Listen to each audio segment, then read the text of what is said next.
I'm Caroline Walsh, 33 years old, and I built a tech company from the ground up that's now valued at over $2 billion. But my family has no idea. They think I'm barely scraping by just because I don't wear designer brands or show up in some flashy car. Tonight is my father's 60th birthday.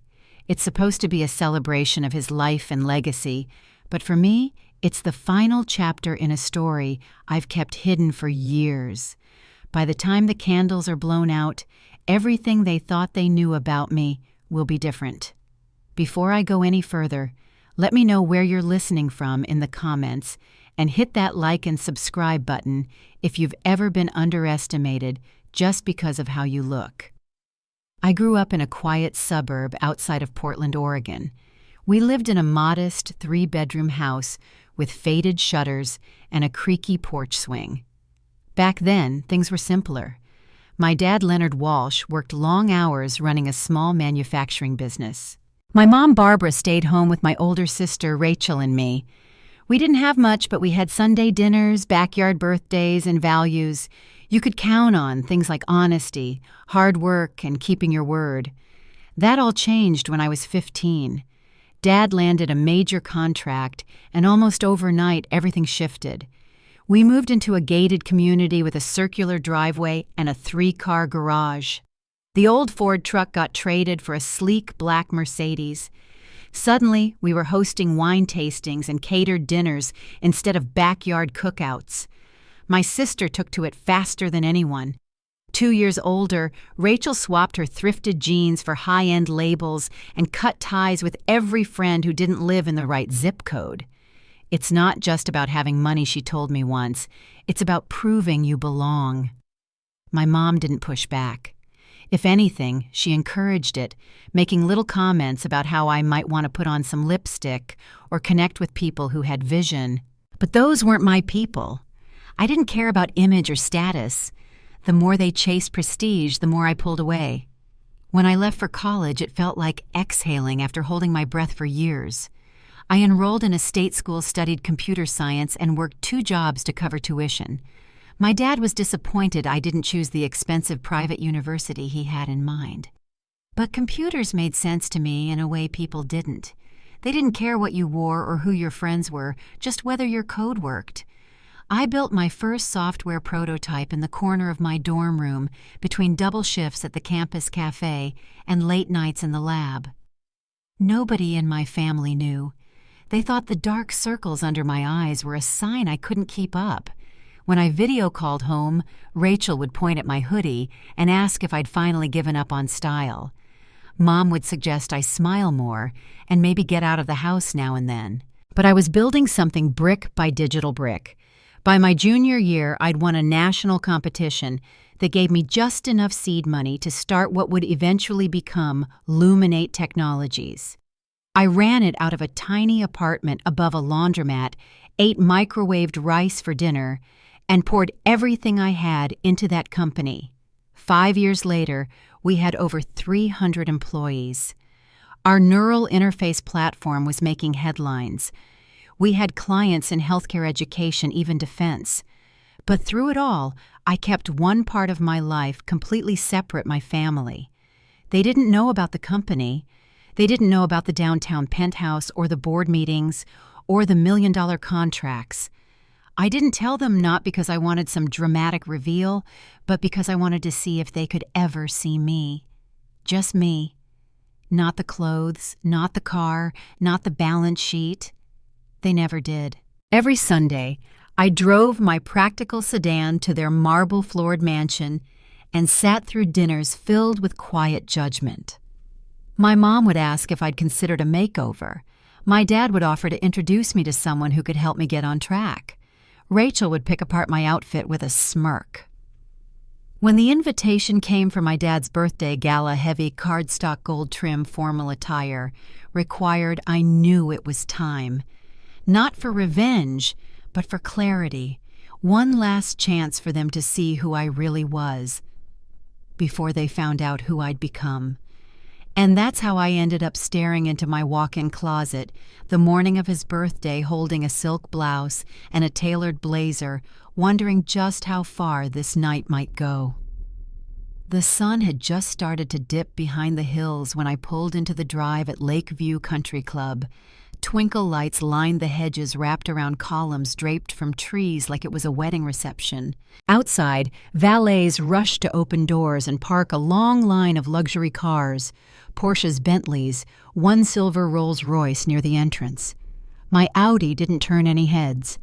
I handed over the keys, caught the faint shift in the valet's eyebrows, and kept walking. I followed the crowd toward the main building heels, clicking against polished stone. The entrance shimmered with glass and crystal floral arrangements nearly as tall as me, and an ice sculpture shaped like the Hayes Manufacturing logo. Everything gleamed. I paused at the threshold, steadying my breath before stepping through. Inside the foyer, I didn't get more than 5 steps before I saw her. Rachel stood just past the entrance, chatting with 2 guests and sipping champagne. She wore a red designer gown that hugged her frame perfectly, diamonds flashing at her ears and collarbone. Her eyes scanned the room like a security camera, tracking who arrived, what they wore, and who they arrived with. Then she saw me. Her whole face shifted.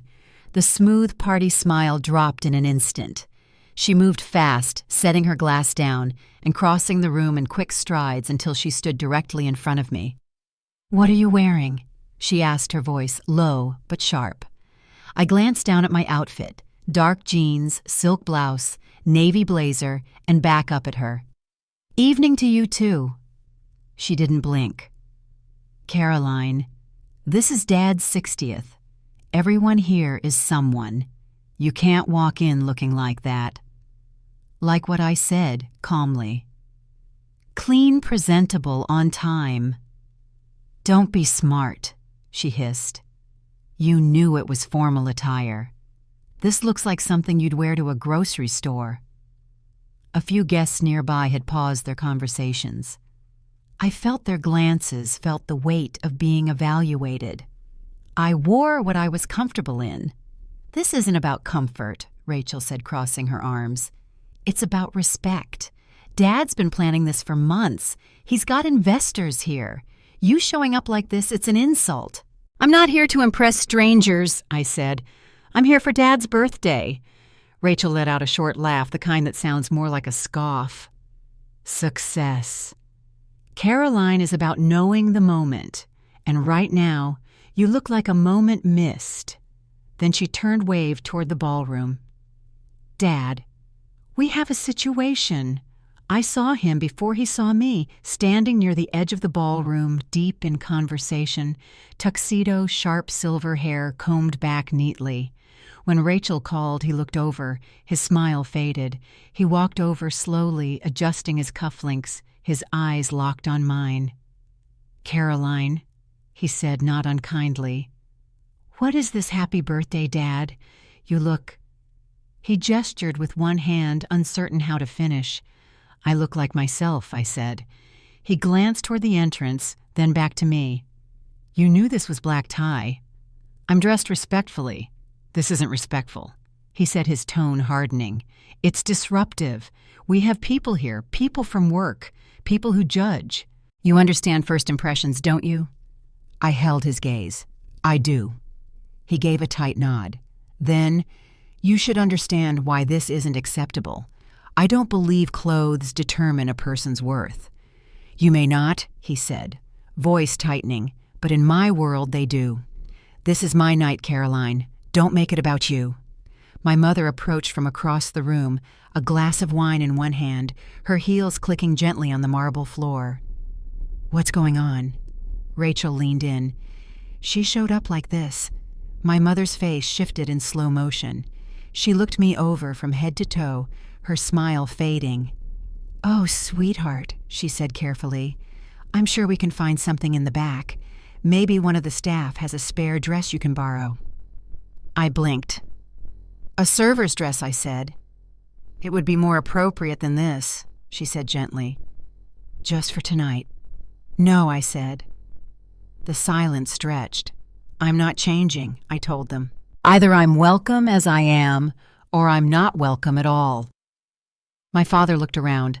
I saw him weighing at his reputation, the room, the optics. His jaw shifted, then locked.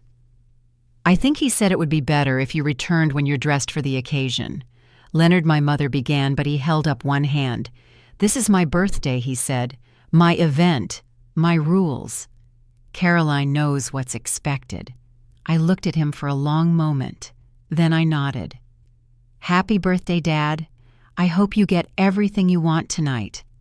I turned and walked out without another word. Outside, the air had cooled. The night was quiet in a way the ballroom never would be.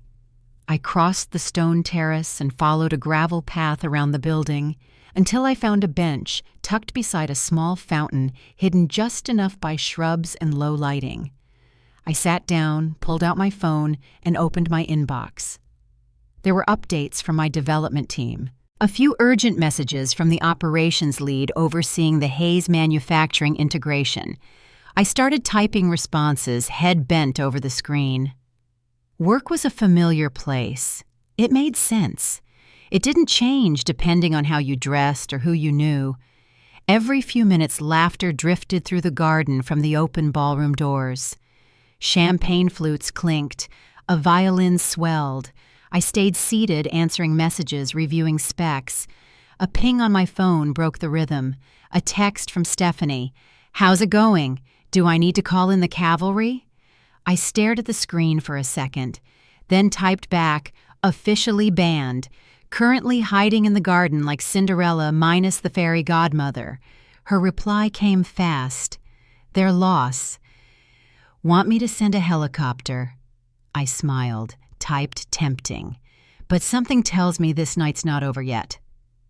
Just as I hit send, I heard footsteps on the path behind me, steady, confident, close. I looked up. It was Richard Thompson. He wore a simple, dark suit, no flash, no fuss. His expression was calm, curious. "Ms. Walsh," he said, "what are you doing out here?" I stood. "Didn't expect to see you so early." "I didn't expect to find you alone," he said. "This is quite the party." "That it is." He looked around. "Not much foot traffic out here." "No," I said. "It's quiet." He gave a small nod, then added, "Mind if I join you?" I motioned to the bench beside me. He sat, unbuttoned his jacket, and said, "You know, I didn't realize this was your father's party." I glanced over. "Surprise?" "Well," he said, leaning back slightly, "life's funny that way." And just like that, everything began to shift. Richard sat beside me on the garden bench like we were just two colleagues catching a break from a long conference. He looked out toward the hedge line for a moment, then down at the ground between his shoes.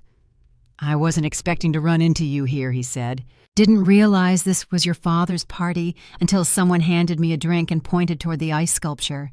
I gave a small nod. "It's his 60th. They went all out." He turned slightly, studying my face. "You okay?" he asked. "I'm fine," I said. "Just needed some air." He didn't press. Instead, he sat back and folded his hands in his lap. "I didn't know this part of your story," he said after a pause. "The family part. Not many people do. I take it they don't know who you are." I shook my head. "They think I'm struggling, that I never quite found my way." Richard let out a quiet breath through his nose. "And the company, they don't know I built it, or that we acquired Hayes Manufacturing last quarter." For a few seconds, neither of us spoke. Then he said, "That's a lot to keep to yourself."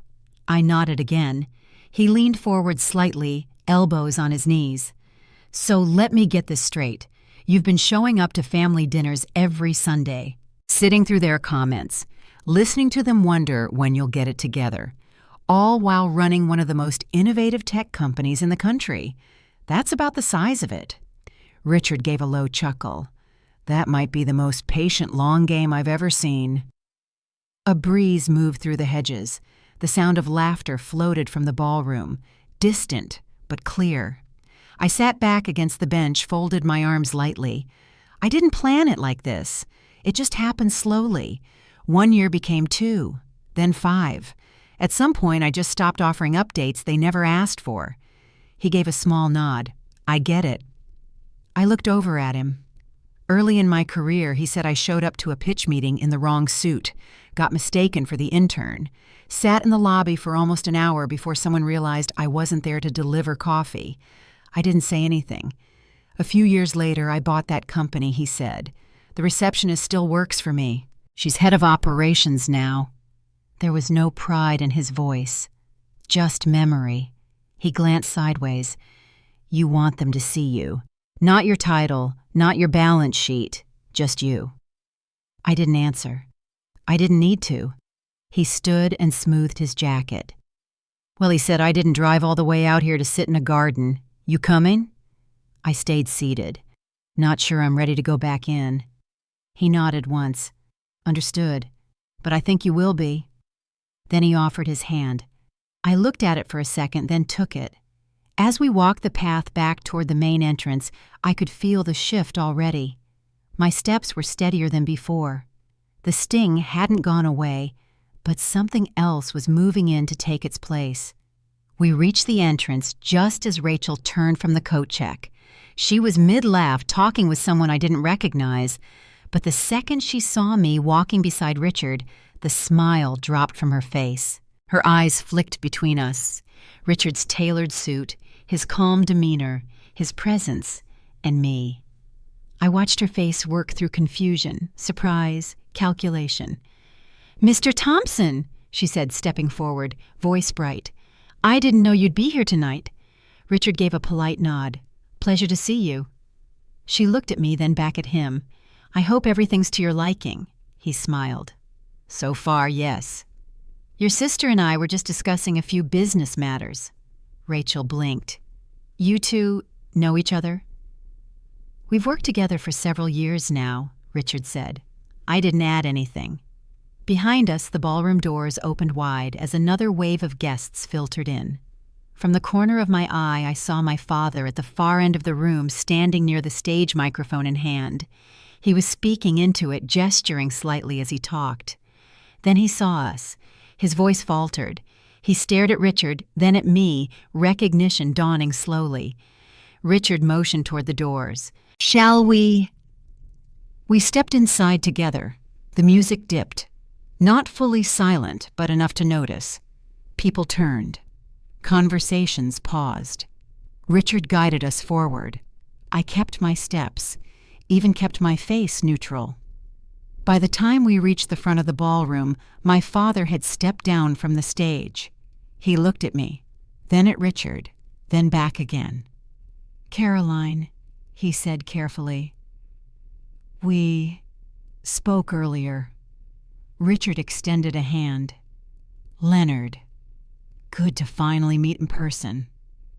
My father shook it, glancing between us again. You've met my daughter, then? Oh, yes, Richard said. I've worked with Caroline for some time now. My father's brow furrowed. Richard smiled. You didn't know he asked. Caroline's the CEO of Luminate Technologies. We've collaborated on several ventures together. It was quiet now, fully quiet. Guests around us had turned to listen. Even the servers paused, glasses of champagne still held aloft. My father looked at me. You're what I founded Luminate, I said softly. 8 years ago. He said nothing. Richard glanced around. It's one of the fastest-growing tech companies in the country, he added. You may have read about it. My father still didn't speak. I didn't either. But in that silence, before any explanations or apologies, the room shifted. The way they looked at me shifted, and I knew nothing would ever be the same after this. My father stood in front of me, tuxedo crisp, face pale. The silence between us stretched longer than it should have. Around us, the hum of the party had quieted to a low murmur, as if the room itself was holding its breath. He glanced toward Richard, then back at me. You're saying, you run Luminate. His voice was quieter now, careful. Yes, I said. I've been running it for 8 years. From behind him, I heard a small gasp.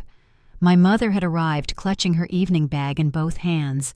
Rachel was right beside her, lips slightly parted, watching like she wasn't sure whether to speak or stay out of it. "But why wouldn't you tell us?" my father asked. "All this time we thought that I hadn't figured things out. I finished for him, that I was struggling." He nodded slowly. I felt eyes on me from every side. Not judgment now, just curiosity, recalculation. Richard's voice cut through the quiet. "There's more to it, Leonard," he said. "Luminate recently acquired Hayes Manufacturing through a holding group. The transition goes public next week." My father looked from Richard to me. His mouth opened slightly, then closed. "You bought my company?" he asked. "We acquired it," I said. "Your business has strong potential, but the numbers were heading in the wrong direction. It was a good opportunity for both sides." Another beat of silence. Rachel blinked rapidly. "Wait, you're the reason Dad didn't have to shut down the factory." "Yes." My mother stepped forward. "Caroline, honey, why didn't you say anything?" I looked at her. Would it have changed anything if I had? She didn't answer. Richard turned slightly, his voice clear and steady. "Caroline has been one of the most principled business leaders I've worked with, and I've worked with a lot. She doesn't do things for applause." My father was still looking at me only now, not like he couldn't place me, but like he was seeing something he hadn't looked for before. Guests had started to drift back to their conversations, but the air around us was still heavy. "You said nothing," he said again, "for years. I wanted to know if I could ever be enough without the title," I said quietly, "without the packaging." He stood there, jacket-buttoned shoes polished to a shine, and for a moment didn't know what to say. Rachel spoke first. "If you've been that successful all this time, why live like you're not?" I turned to her. "Because that's never been what mattered to me." She frowned slightly. "But the clothes, the car, I like what I like?" I said. "It's not a statement." My mother's voice was soft. "We really didn't know." "I know." She looked down, then back up. "We assumed that I was behind, that I couldn't catch up." My father ran a hand down his tie. "You could have said something. Would it have made a difference?" He didn't answer. By now, a few guests were coming closer again. One man in a dark gray suit stepped up to Richard, nodded politely, and said something about catching him later. My father took a step back, looked down at the floor, then up at me. "I guess I owe you more than one apology," he said. I nodded. "We can talk later." "Of course." A woman with short silver hair came up to me, then someone I'd seen at industry events, but never spoken to in this context. "You're Caroline Walsh?" she asked, holding out a hand. "Yes. I've been following your work for a while. What you've built is impressive." I thanked her. She smiled, then turned to greet someone else nearby. Over the next 20 minutes, the conversations blurred together. People I hadn't spoken to before, guests who hadn't even glanced my way at the start of the evening, suddenly wanted to know about partnerships, funding rounds, projections. I answered questions as they came calm and clear. Across the room, I caught Rachel watching me. She wasn't smiling, just observing. Her expression was hard to read. Eventually, she came over, glass in hand. "I didn't know," she said simply. "I know." She sipped her drink. "It's weird. I always thought you were the one who didn't get it." I waited.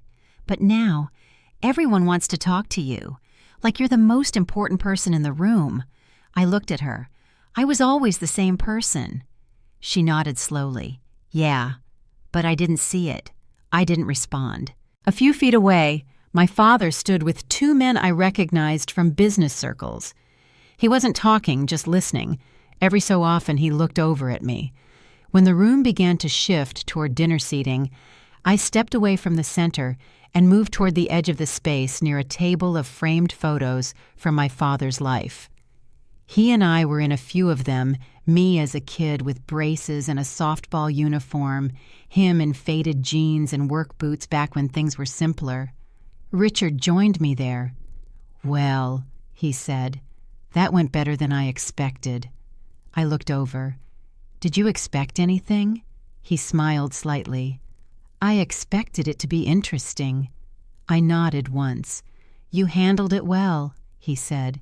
Thank you. He glanced around. You changed the room, Caroline, without raising your voice, without a speech, just by walking in.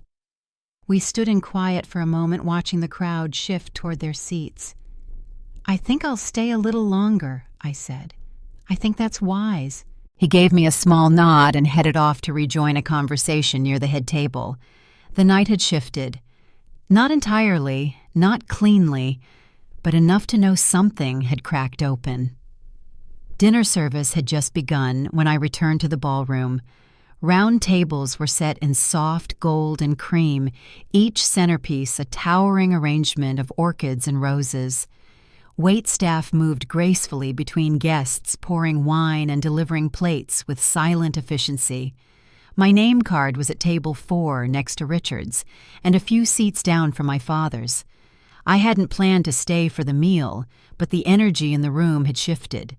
People who'd barely noticed me earlier were now quick to smile, to ask questions, to lean in just a little closer. Across the table, a woman introduced herself as one of Dad's longtime suppliers. I read about your work in Tech Pioneer, she said, passing the breadbasket. I never put it together that you were Leonard's daughter. I thanked her. She smiled warmly, then launched into a question about neural interfaces and future applications in elder care. As I answered, I caught sight of Rachel standing along the edge of the room. She wasn't watching the speaker or chatting with her friends. She was watching me. She made her way over between courses, glass in hand, her smile a little too wide. You have to meet the Andersons, she said, placing a hand on my shoulder. They're in biotech. Very cutting edge. Kind of like what you do right. I stood more out of courtesy than interest. I've met Jordan Anderson, I said. We served on an ethics panel together last fall. Oh, she said, blinking. Well then, maybe the Wilsons. They host investor retreats in Aspen. Rachel, I said you don't need to introduce me around. I'm fine. Her voice lowered. But now that people know who you are, I was the same person an hour ago. She didn't respond right away. Then she stepped back, brushing invisible lint off her gown. I just want people to see you the way I do. I looked at her for a moment, then let them see me. Not what I wear, not who I know, just me. She opened her mouth, closed it again, then gave a small nod and walked away. Later in the evening, I stepped into one of the side rooms to check my phone. A few staff messages had come in from Luminate. Nothing urgent, just small updates. I was replying when my father entered the room. He didn't speak at first. He just stood in the doorway, then slowly walked in and let the door ease shut behind him. We should talk, he said. I put my phone away and nodded. He took a few steps, hands in his pockets. I keep thinking back, he said, to all those Sundays, all the times we assumed. He didn't finish the sentence. You never corrected us. No. Why not? I looked at him. Because I wanted to see if I mattered without the resume, without the net worth. Just as your daughter. He rubbed the back of his neck. We weren't trying to be cruel. We thought you were drifting. You thought I was failing. His jaw flexed slightly. That's not how I meant it, but it's how it landed. He nodded once. We weren't mocking you, he said. We just wanted you to present better, for you, or for everyone else in the room. His silence was answer enough. There was a soft knock, and Richard stepped into the room. Hope I'm not interrupting. My father straightened, shifting into a more formal stance. Not at all. I figured now's as good a time as any, Richard said. We should talk about transition planning. The acquisition announcement goes public Monday. My father nodded. Yes, of course. He looked at me, then back to Richard. So, she's really my boss now. Richard gave a quiet smile. Luminate's the parent company, But Caroline has made it clear she values collaboration. My father glanced at me. You still want me involved? I value your experience, I said. And the team at Hayes needs that stability during the changeover. He absorbed that standing a little taller. Thank you, he said, for not tearing it down, for giving us a second chance. It was a business decision, I replied. The fundamentals were strong. Richard checked his watch. I'll let you two finish catching up, but I meant what I said earlier. Caroline's leadership is rare. You should be proud. He left quietly. My father turned back to me. I am proud, he said. I didn't see it. I nodded. I owe you an apology, he added, for tonight, for earlier. I was wrong. His voice didn't waver, but it softened. I didn't say anything for a moment. Then I nodded again. That means a lot. When we returned to the ballroom, people were gathered near the dessert tables. The mood was lighter now, the tension of earlier finally loosening. My mother approached as we stepped back into the room. Everything all right? She asked, eyes flicking between us. We're working on it, I said. She reached for my hands. I'm sorry, sweetheart, for the way I spoke to you, for the things I said about your clothes, your work. I waited. I thought I was helping, she said. I thought you just needed direction. You were trying to make me more like Rachel, I said. She looked down. I suppose I was. You don't have to do that anymore. I see that now. She gave my hands a light squeeze. As we moved back toward the center of the room, I could feel the attention had shifted again. Not in a dramatic way, just enough to notice. Conversations included me now. People who once brushed past me stopped to ask questions. Business cards changed hands. I caught Rachel standing by the terrace, her posture more relaxed, her expression less polished. I walked over. She took a sip of champagne and gave me a look I couldn't quite place. All this time, she said, I thought I was the one doing it right. We stood in silence for a moment. In this family, she said, everything's always been a competition. I didn't answer. She laughed softly. And now, the room is yours. No, I said, it never was about that. She looked at me. You really believe that I know it? She took a breath, nodded, then stepped away to rejoin the crowd. By the time the evening began winding down, I could feel the exhaustion settling in. It hadn't been the reveal I planned, but it had become the one that mattered. And it wasn't over yet. 3 months after the party, I stood in my office at Luminate the Seattle skyline, stretching out beyond the windows. Late afternoon sun poured through the glass, hitting the surface of my desk in soft golden stripes. The room was quiet, the kind of stillness that settles in just before the close of a long day. The acquisition had been finalized 2 weeks after the announcement. Hayes Manufacturing was now officially under Luminate's umbrella with a board-approved integration plan and new systems already in motion. On paper, everything was smooth. In practice, it was something else entirely. My father had kept his title executive advisor, but he no longer had the final word. That belonged to me and to the team I led. He didn't take it easily. There were disagreements, strategy calls that ended in silence, long meetings where he sat back in his chair, arms crossed, saying little until the room cleared. One afternoon, midway through a planning session, he stood, pushed back his chair, and said flatly, "I'm not going to sit here and get told how to run the company I built." Then he walked out. I didn't follow him. That evening, I sent a short email thanking him for his contributions to the discussion and outlining the revised implementation schedule. He didn't reply. The next morning, he showed up at the office, took a seat at the table, and said nothing for 45 minutes. By the end of the week, he was sending data ahead of time. Not a lot of it, but enough to notice. We weren't there yet, but something was shifting. Our family dinners had resumed as well.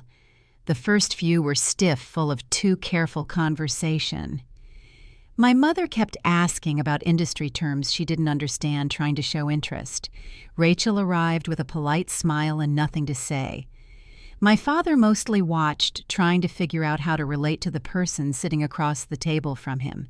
Still, we kept showing up. Little by little, things softened. One night, we were out at a restaurant when an old acquaintance of my father's stopped by our table. After a few pleasantries, he nodded toward me and asked if I was still keeping busy with freelance work. Without hesitation, my father said, "My daughter runs one of the top tech companies in the country. She doesn't need to prove anything with a suit or a car." He didn't look at me when he said it, but I heard it clearly. Rachel's shift came in her own way. At first, she overcorrected. She showed up to dinner in jeans and a sweatshirt, her designer heels swapped for plain sneakers. It looked like a costume. It wasn't her. I pulled her aside after the second week. "You don't need to change everything I told her." She gave a dry laugh. "I thought that's what I was supposed to do." "Only if you mean it." She was quiet for a moment, then asked, "You really don't hate all that stuff? Not if it's real for you," I said. "But the problem was never your wardrobe. It was the way you treated people who didn't match it." She nodded, thoughtful. "I didn't see it back then," she admitted. "I see it now." The next week, she came in a soft sweater and tailored pants, still her, just simpler. And she asked if she could run an idea by me. Something small, she said. A boutique for sustainable fashion, locally sourced, minimal waste. I told her to send me a pitch when she was ready. My mother, surprisingly, was the one who changed the most. Over lunch one afternoon, she lowered her fork and said I always thought I had to keep up, that if I dressed the right way and said the right things, nobody would question why we were suddenly in that world.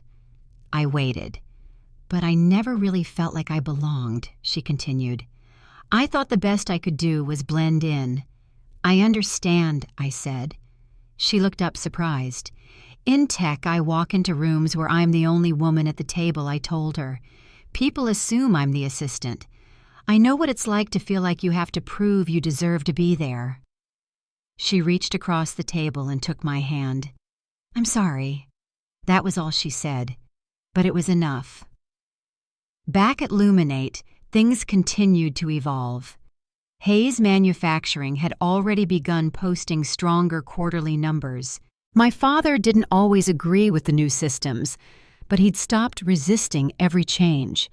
And on occasion, he offered insights that helped shape the rollout more effectively. It wasn't seamless, but it was progress. One afternoon, just before the end of the day, my assistant popped her head in. "Your 4:00 is here." "Thanks, Rachel. Send him in." My father stepped into the room, folder in hand. "Thought you'd want to see this," he said. "Jenkins' contract came through." I reached for the folder. "That's great news. It's because you backed it," he said. "The board wasn't sure, but you saw the angle." I nodded. "You did the legwork. I just gave it air." He smiled faintly, then looked around the office. He'd been there a few times now, but he still studied the space every visit. "It's a good setup," he said. I leaned back slightly. "You say that every time." He chuckled once. "Still true." As he stood to leave, he hesitated at the door. "Your mother wants me to remind you dinner tonight. Apparently Rachel has news. I'll be there." He gave a nod, then paused. "And don't work too late," he added. "Success isn't just about what's on paper." I looked up. "I learned that from you. Eventually." He smiled again, a little wider this time, and left the room. As the door clicked shut, I sat for a moment in the quiet. We weren't all the way there. But something had changed. And for the first time in a long time, I believed we were headed in the right direction. The front door to my parents' house was already open when I pulled into the driveway. The porch light was on the same one that used to flicker when I was a teenager sneaking home past curfew. Now it cast a warm glow across the walkway, softening the edges of the manicured hedges and stone steps. My father stood just inside, sleeves rolled to the elbows, a dish towel over his shoulder. "You're right on time," he said, pulling the door open wider. "Everyone's in the living room." I stepped inside, slipping off my shoes like I always had. The scent of roasted vegetables and fresh bread drifted in from the kitchen. I followed him through the hallway, pausing at the family photos along the wall, some older, some newer one I hadn't seen before. Me and my father standing outside the Luminate headquarters, shaking hands after the acquisition was finalized. It hadn't been staged. Someone had caught it on a phone and printed it. In the living room, my mother stood near the fireplace, her pearl earrings catching the light. Rachel was curled up on the edge of the sofa, holding a champagne flute in one hand, her other hand resting lightly on her lap. Her boyfriend Eric sat beside her, looking slightly nervous. As soon as I entered, Rachel smiled this time. It reached her eyes. "Well," she said, "he did it." "Did what?" She held up her left hand. A simple gold band with a modest diamond sparkled at the center. "He proposed." Eric gave a sheepish grin. She said yes. I crossed the room and hugged her, careful of the glass in her hand. "Congratulations." She nodded. "It feels right. Different." My mother wiped at her eyes with a tissue she must have had tucked in her sleeve. "We're thrilled." My father cleared his throat. "He asked me the old-fashioned way. Called me earlier in the week." Eric nodded. Seemed like the respectful thing to do. Dinner was already on the table. We moved to the dining room, passing plates and catching up between bites. My mother asked about the rollout of our education initiative at Luminate. Rachel shared a few early thoughts about her boutique idea fabric sourcing design sketches, a name she wasn't ready to reveal yet. After dessert, we lingered. Coffee cups replaced wine glasses and conversation drifted from business to family stories. At one point, my father stood and disappeared down the hall, returning a few minutes later with a worn envelope. "This belonged to your grandfather," he said, handing it to me. "I came across it last week while cleaning the garage. Figured you should have it." Inside was an old blueprint, his father's first workshop layout sketched in pencil on yellowed paper. There were handwritten notes along the margins, calculations, dimensions, material costs. I remember this from when I was a kid. I said, running a hand along the fold lines. He used to keep it in a drawer in the laundry room. My father nodded. That was the start of it all, long before Hayes Manufacturing had a name. I placed it back in the envelope, sliding it carefully into my bag. As we stood to clear the table, he touched my shoulder gently. "I want you to know something," he said. "I'm proud of what you've built, but more than that, I'm proud of who you are. Not the title, not the numbers. You." I looked at him, unsure of what to say. "It took me too long to see it," he added. "But I see it now." He picked up the coffee pot and turned back to the kitchen. I stayed still for a moment, watching him go. After everyone left the table, I remained behind to stack the dishes. Rachel came back with the last few plates from the sideboard. "I meant what I said earlier," she said. "It feels different. With him, I can tell. I think I want to do this right. Not just the wedding, but everything that comes after." I gave her a look. "You're off to a good start." She smiled, then hesitated. Would you help me with the business idea? Just early feedback. I want it to be mine, but I trust your eye." "Of course." She reached over and gave my hand a quick squeeze. Later that night, back at my apartment, I set the envelope from my grandfather on the kitchen counter. The city lights sparkled outside the windows. My phone buzzed with a message from Stephanie Need, a fake excuse to bail on Sunday dinner. I smiled and typed back, "Not tonight. Things are different now." But I added, "Keep that offer open, just in case, because families don't change overnight. But sometimes they start to, quietly, slowly, not with fireworks, but with gestures, small ones that build towards something real. A few weeks later, I found myself back in my office just after sunset, the sky behind the glass streaked in soft blues and orange. The city below had already started to glow. Headlights, street lamps, windows flickering on floor by floor. I stood there for a long time, just watching. It was a quiet moment, the kind I used to rush past. But now I let it stretch.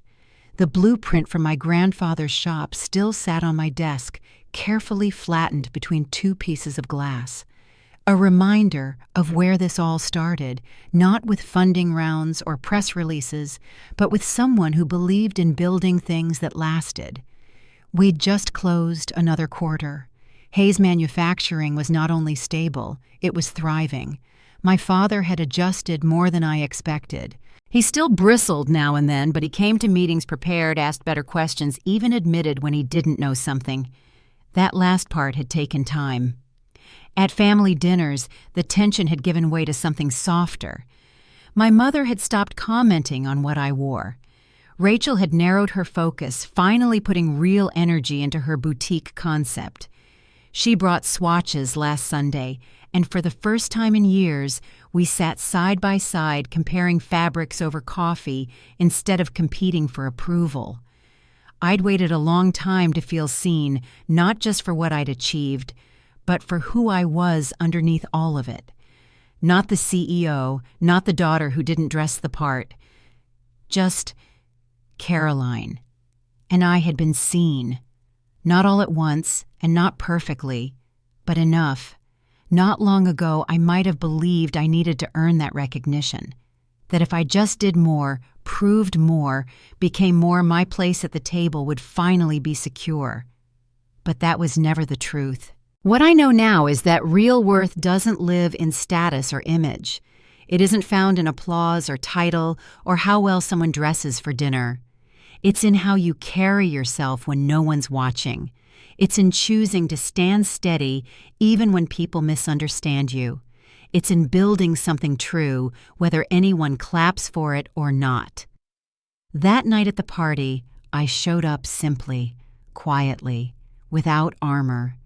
And what unfolded after changed everything. Because I didn't just reveal what I had built. I revealed who I was. And somehow that gave everyone else permission to be a little more honest, too. If you've ever had to walk into a room where no one saw your value, I hope you remember this. You don't have to become someone else to be worthy of love, respect, or belonging. Sometimes the most powerful thing you can do is show up as yourself. Thanks for spending this time with me. If this story resonated with something in your life, I'd love to hear it. Feel free to share in the comments or just quietly carry it with you. And if you'd like to hear more real stories like this one, you're always welcome here. Take care.